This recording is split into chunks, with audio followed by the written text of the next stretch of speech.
Hi, my name's James. I'm one of the sales guys here at Clearview, and this video is intended to show you how to light your stove. It's the way that we do it here at the showroom every day, and it's the way I do it at home. Get your fire ready. It's very straightforward. Bit of ash on the grate, no more than that, an inch or so with a little hole in the middle, and then it's literally just paper, sticks and wood. We've got some paper here, 7 or 8 sheets scrunched up onto the ashes, some kindling on top, and then a few small logs on top of that. It's important not to smother the fire when you lay it, so nothing too big. You want the fire to catch quickly, and you'll notice no fire lighters. There's no need, just paper and sticks will do the job, and then you're ready to light your stove.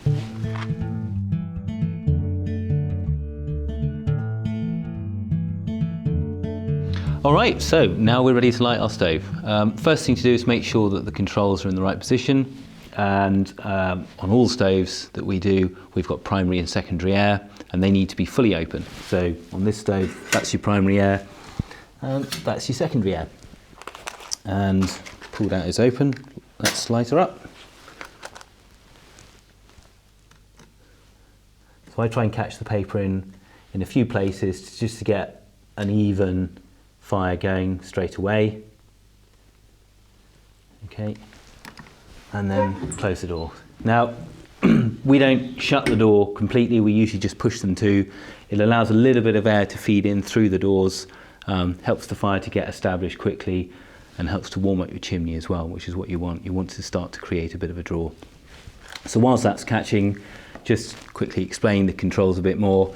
That air control is bringing air in from under the grate. That's what we call dirty air, basically. And this air control is bringing air in down the glass, and that's what we would call clean air, basically. And that air is the air that's being drawn around the stove before it gets into the fire chamber. So the fire's starting to pick up there, and once the wood is caught, it would be time to put another log on and allow the fire to get properly established.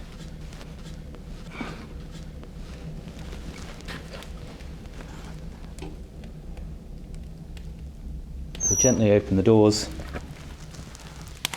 put it on toward the back, and then we can leave that for a few minutes just to get the fire caught and up to temperature.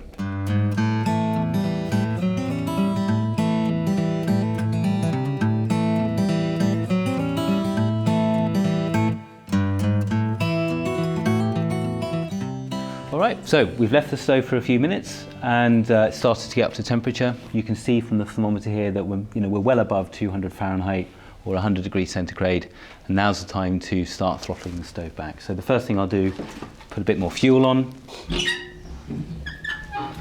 toward the back of the firebox again, over the burning embers, a couple of logs. Okay, and starts to slow the burn down. So the first thing I'm doing is shutting down the primary air or the dirty air, and then we can leave that stove for a few more minutes and get it up to its normal running operating temperature.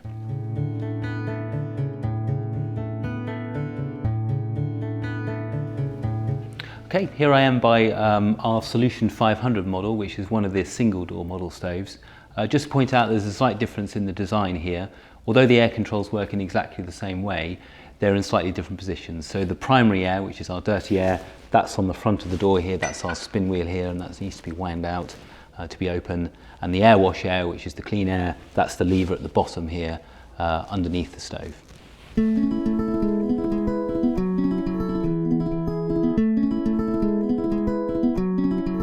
Alright, so we've left the stove for a few more minutes, and you can see that the temperature's got well above 400 Fahrenheit or 200 centigrade, and that's a good temperature to start throttling the stove back and getting the stove into sort of tick over mode, basically. And that's what you use that right hand control for. That's your air wash air. That's the air that's coming in from the back of the stove and then being pulled around the fire chamber to the vent, which is running all the way along the top of the door opening and then down the glass. And you can see the effect of that if I demonstrate on the stove. So that's fully open, so a lot of air feeding in, but then I can shut it right down there, and you get it a nice lazy flame. Never shut that control completely.